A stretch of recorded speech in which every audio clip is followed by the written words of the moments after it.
Hello everyone, and welcome back to Kerbal Space Program. I'm going to get back to the Duna Direct mission and landing those return vehicles in a moment. Um, they're still orbiting Duna, and I still need to do the key thing scanning to decide where to land them. However, before I do that, you'll see that the Joule mission is actually past the halfway point where I have to do the mid-course burns. So I'm going to handle those, and I'll probably fast forward them for you, but I'll show you that I'm doing them and how close we get. So because in these videos, I like to chronicle every step I take on the major missions, and the mid-course burns are a major step. So without further ado, let me get to the Joule missions and see how close we can get them to Joule. So, if you'll remember, this is our pack of 4 probes that is heading to Joule, and one is destined for Lathe, one is destined for Tilo or Tylo, one is destined for whatever the other planets are, moons are. Anyway, you get the idea. Val is going to get one, and then one probe I really haven't decided which moon is going to get it, but yep, so we've got this pack of 4, and we need to get it a closer intercept with the target planet. As you can see now, it's actually coming within the planets. Oh no, it's all over the place, isn't it? Look at that. It's all the way down here when the planet's up here. It's going to have an approach of 1.5 billion meters, 1.5 million kilometers. So, let's fix that a bit. Let's add a maneuver, and obviously we've got a plane change issue here because the plane is all the way down here, so let's lift it up. Okay, and see how close we can get that. It's a little bit complicated to see because not only does it show the path that's going in, but then it shows this green line is the resulting path afterwards. So that's makes it very messy. Okay. 499. Okay. Now the next one is these. Okay. Oh, okay. I think that means that we've got. Okay. Now when it does something like that, that means I'm getting real close. 21 million meters. Okay. Escape, 21 million meters. 20. 20.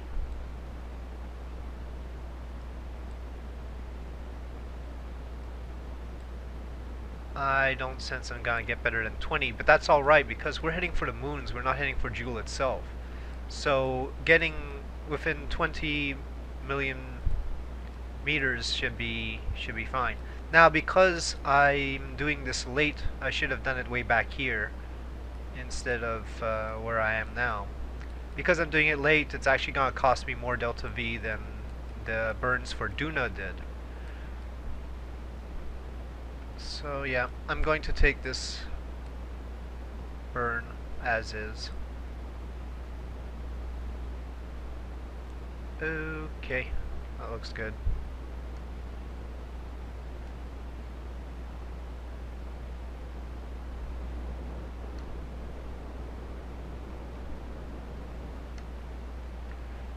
Okay, let me get rid of the maneuver node and see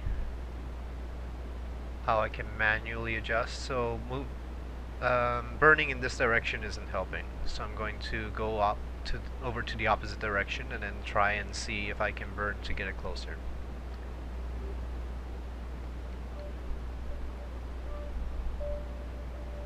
Oh, that's interesting. Look at that. We aren't even in Joule's sphere of influence, but we've got a Lathe encounter.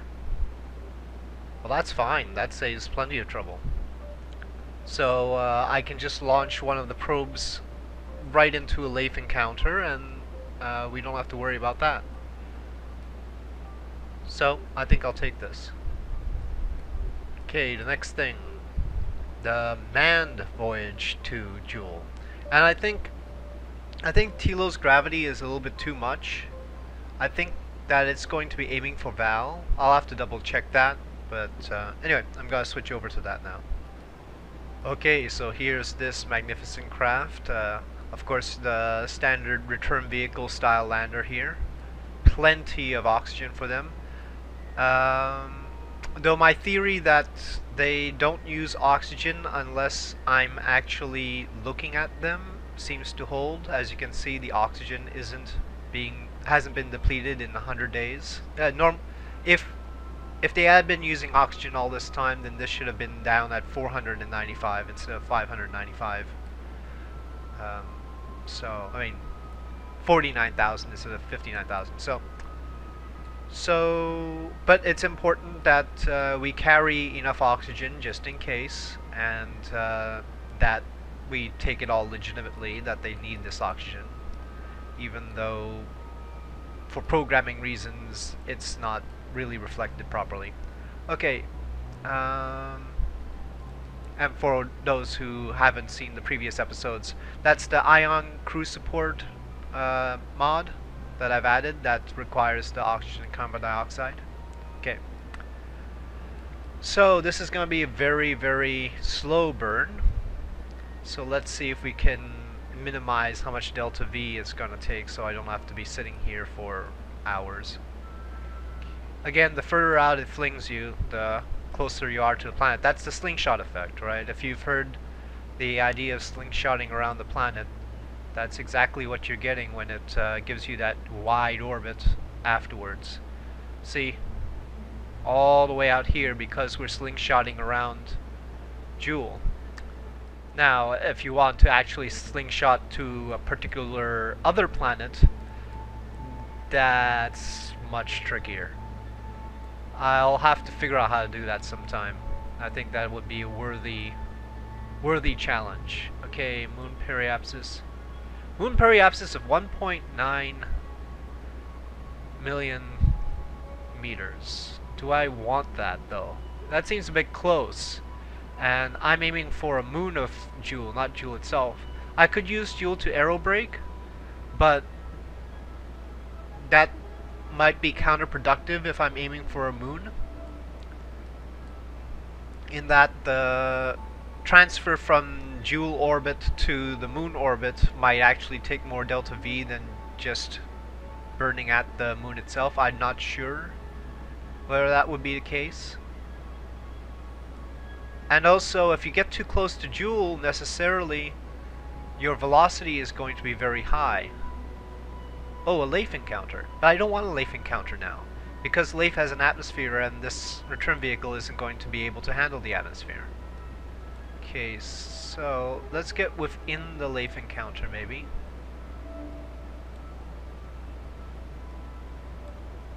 Okay, I'm gonna take this orbit. I could get closer, obviously, as I showed. Maybe I should. I mean, try to aerobrake in at Joule.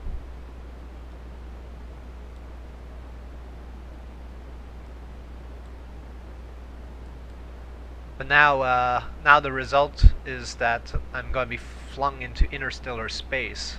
So if you ever want to get flung into interstellar space, well, actually this time I'll crash into Joule because the periapsis is only 21,000. Okay, but Joule is ideal for flinging you like Voyager out into interstellar space. So just FYI.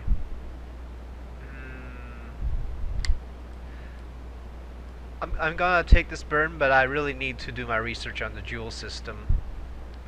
It seems like maybe this might be excessive.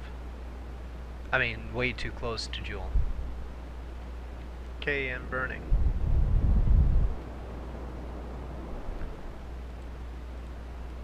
Okay, so there we are. A little bit of a fidgety. Let me quickly take a look at Joule. No, come on, give me Joule. Let me see Joule. Oh, wait a minute, let me click on Joule. Yes, that's the one. Okay, so this is the Jewel system. Its own little mini moon system. You've got Lathe here, and so already once you've got a Lathe encounter, you're pretty tight within Jewel. I mean, especially coming into here is already very close. So Lathe, our target for the man mission will be this Val. So getting close to Jewel, I guess it won't be too much of a problem. Tylo, one of the probes will be going there. And then either Bob or Paul will get another one of the probes. I don't know which one.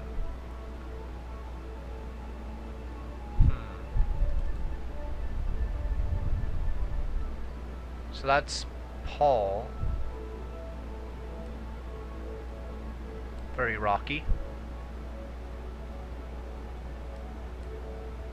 Bob.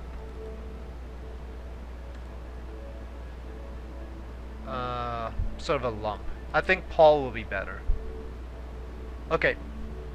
So without further ado, let's get back to the Duna Direct mission and finish up the scan of the surface of Duna and then land the return vehicles. Okay, so here we are at the Duna mission, and I've done the scanning to my satisfaction, and well, you can see the crisscross pattern that results when you've got a probe at this inclination, and the poles aren't covered, but if I had chosen to use this return vehicle to do the scanning, the poles would have been much better covered. The problem with this one is, if you recall from the episode where I put these guys into orbit, this one is at a very low orbit because it just barely escaped crashing into Duna. So when I try to scan with it, I can't time accelerate quite as much, and I don't want to burn more fuel to get into a higher orbit, so I just used this one to do all the scanning. Because it's in the high orbit, I can use more time acceleration, and yeah, so that, and this is sufficient because I don't want to actually send missions to the poles, not yet anyway. Even though there seems to be a nice little patch there that the high inclination satellite did scan. Anyway, we've got a patch here. There's sort of a weak patch here. I don't think I need to go for that. This one looks good though. And I think maybe for this probe, this return vehicle, I'm going to try and land it in this one. I think that's probably best. You see, it's going to take another orbit around, and as Duna rotates, this will then be smack in the middle of its orbit. If it's not, then I can use a little bit of an inclination change to fix that. Now, after I get that one down, maybe this one can land in this patch here. It's a shame that we don't have any patches that are like really equatorial. This one is close though. This one is about as close as it gets, right about here. So, okay. Yep, I think that's the plan. Alright.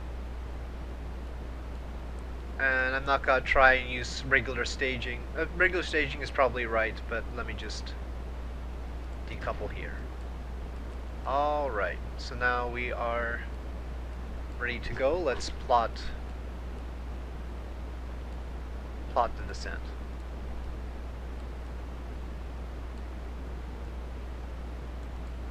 There is an atmosphere on Duna, so it's not quite as trivial as the moon is. I think what I want is, at the northern edge here, get a periapsis of about 10,000. Okay.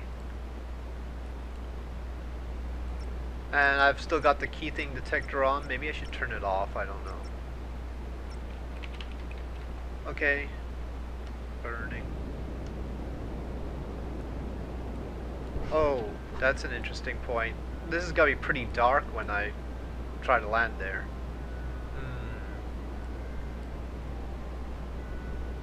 Well, I'll try and land on the western side of it. Going to put the gear down before I forget, and you know the beeping is a little bit annoying actually, so I'm going to deactivate the detectors. I guess I could disable the scan tone, but let me just do it this way. Okay, we are aimed retrograde. That's fine. These stages belong to the other portion of the craft, the one we decoupled from, so I can get rid of those. Now, this stage has the drogue chutes. Those can be helpful, or they might totally mess me up, I don't know. We'll see. Okay, so let's just come around.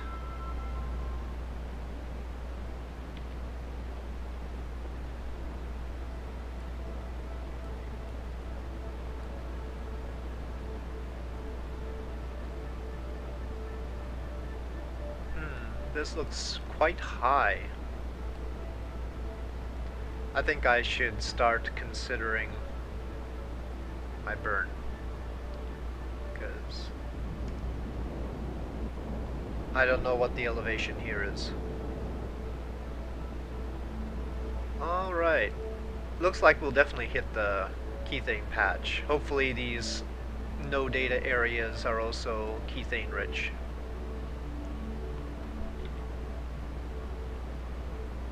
I think I'll turn on one detector just so we can get a read on these areas that I don't have data for. Well, this little spot had better have keythane.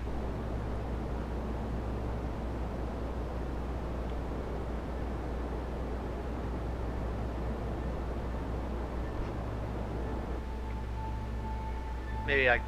no, I think I'm going too fast still to get into this one.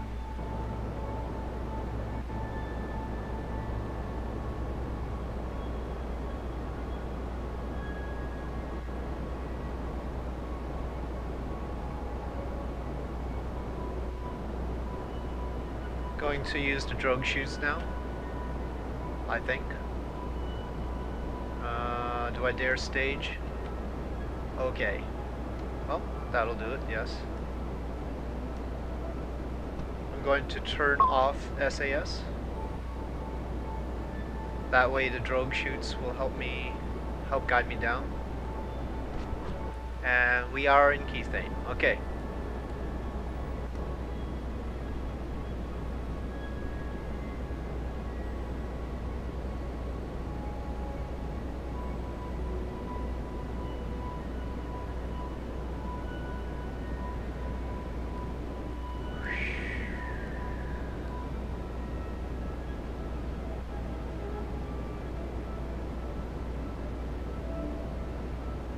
Excellent. This looks good. Looking very good.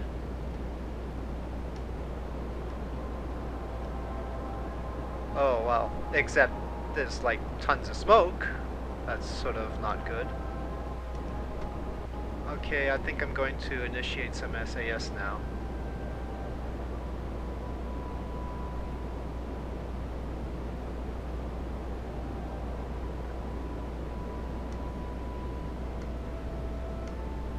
Don't really trust the drogue chutes to act in my best interest in all cases here.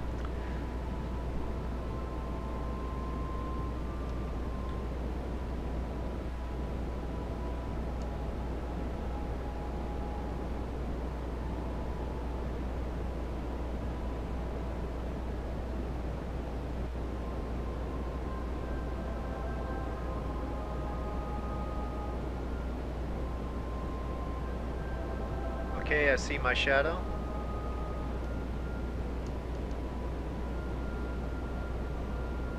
It's taking a lot of thrust to...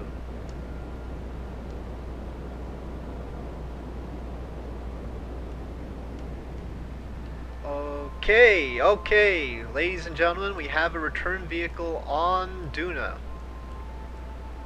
Yes.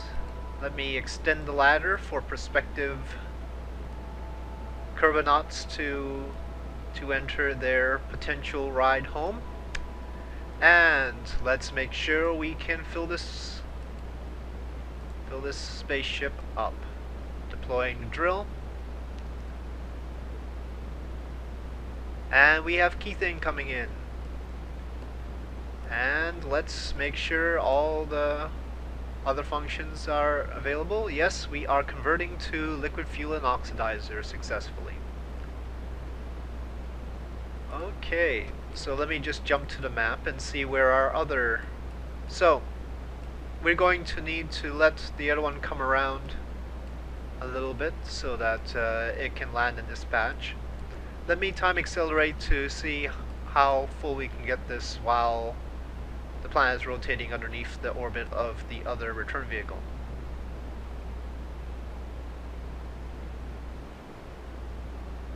Okay, honestly, I think it should be able to hit this patch on the next go around, so I think I'll have to switch to that return vehicle next.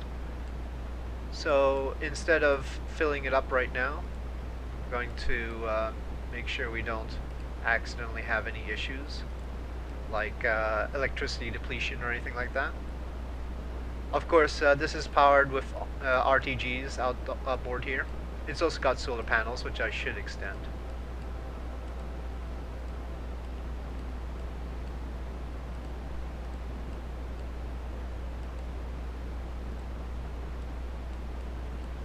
So yes, all is well. We have got one return vehicle. Now let's get to the other one. Okay, so here's our other return vehicle, pretty much identical to the first one, except that of course this one was a little bit more troubled in getting into orbit. Still all the fuel we need in the return vehicle though, and if you notice from the landing we did with the first one, we only used about half the fuel available to the return vehicle, which is good, which means that we could probably use this entire system again for other objects. For instance, since we've already got one going to one of the moons of Jewel, that of course might have more gravity than Duna, so we know that the system is robust for that. Okay, so I'm going to try and get a landing. Oh, I should separate the vehicles first. Okay, yes. Decouple time. Okay, everything looks good. Now let's plot it. Because sometimes when you try and plot it and then decouple, it forgets everything. I don't know why. Now this isn't anywhere near the patch. The planet will rotate a bit, but maybe I should correct a tad. Well, that won't be too bad. I think that's fair. That'll pretty much guarantee we'll hit something. Starting to burn.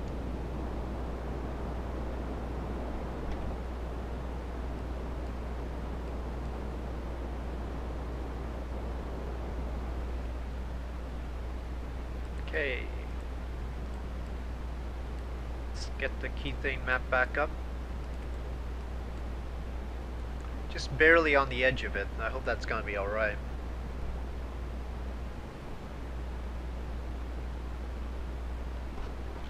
Okay. We've lost our periapsis here, and I think it's definitely time to start burning.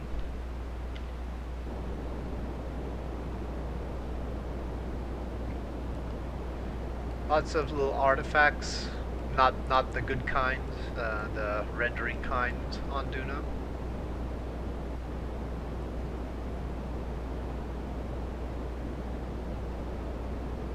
Oh, it's worthwhile pointing out that when landing, you want to try and make sure that you've got them sort of parallel like this, so that when it touches down, you're not landing on one of them, you're at least landing on two of them.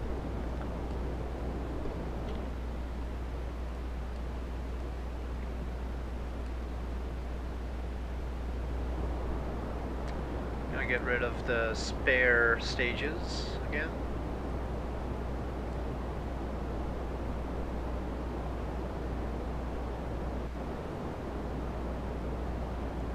Here again, I think I need to give the drogue chutes a try.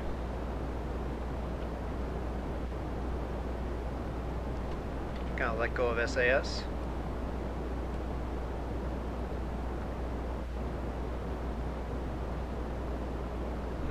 drogue chutes don't seem to be opening.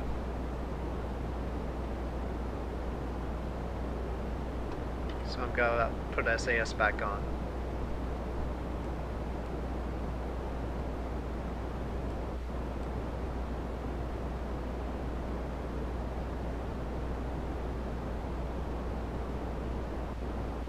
Ah, there we go. Just gotta keep SAS on. Okay, better reduce that a bit. If you start going up with the parachutes open, they'll probably rip off.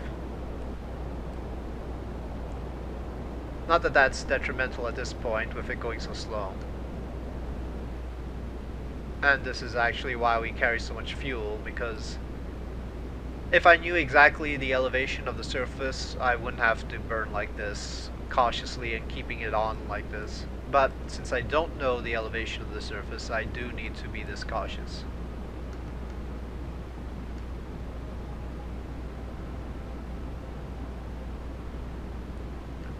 Oh, and also we carry the extra fuel because we need to be able to launch back up.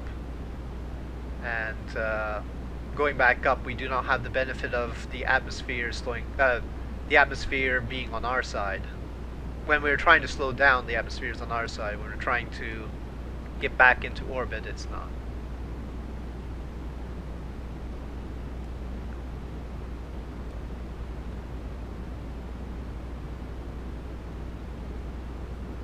Okay, looks like it's oh, there's our shadow. Okay, so that's how far away we are. No worries though, we've got plenty of fuel.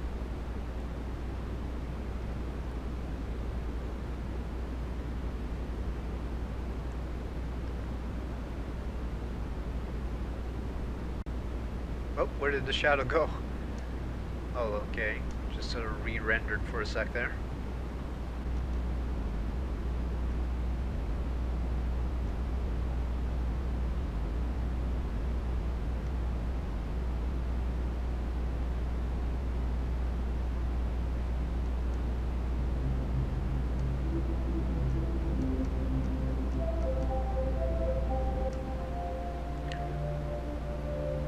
Okay, looks like we're safely down.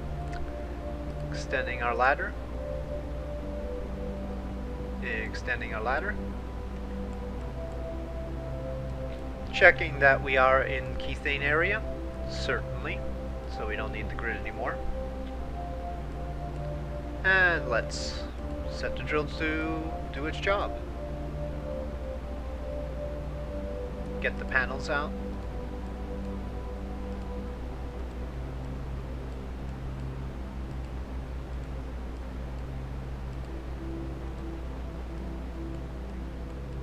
And the converter unit. Okay, so at this point it seems fair to make one little point about the difference between this Duna direct mission and the Mars direct mission. You'll see that it's mining for Keithane, which is analogous to methane, but we don't know if there's any methane on Mars, and that's not really how the Mars direct mission was constructed. It wasn't dependent on there being methane on Mars, though that would be helpful. That would be great. But instead, what it would actually be doing on Mars would be collecting CO2 from the atmosphere to get the carbon and also the oxygen, which is the oxidizer that we carry, right? Because we've got liquid fuel and oxidizer. We use the carbon, and the return vehicle would be carrying hydrogen, and that would be combined to create methane to create the liquid fuel, and then the oxidizer would be the oxygen from the CO2, which it would be sucking in from the atmosphere of Mars, because Mars has an atmosphere more than 90% CO2. So that's what the Mars direct mission would be. If it was mining for anything, it would actually be mining for water. It would try and get to water, because if it gets water, then it doesn't need to carry the hydrogen, because in water you can break down the hydrogen, get the hydrogen and combine it with the carbon from the CO2 to create the methane. And then of course the spare oxygen, it can again combine to make oxidizers. So the ideal situation is if it could get somewhere with water and break that down in order to create the fuel entirely. So in that case, it wouldn't need to carry the hydrogen with it to Mars. Okay, so that would be the Mars direct mission. But here in Kerbal Space Program, we are lucky enough to have kethane. So that's what we're mining for in order to replenish our fuel supplies. Alright, and so I'm going to cut it off here, and but I will finish the replenishment of this return vehicle's fuel and also the first one's fuel, and so they'll be ready to go for Kerbals to come back here. And next time I'll depart from the Duna direct mission for a little bit and do some more activities around Kerbin and its moons. So until next time, thank you for watching. If you enjoyed this video, please press like. If you want to continue following my missions, the Jewel mission, the Duna mission, and many other missions besides, please do subscribe, and see you around.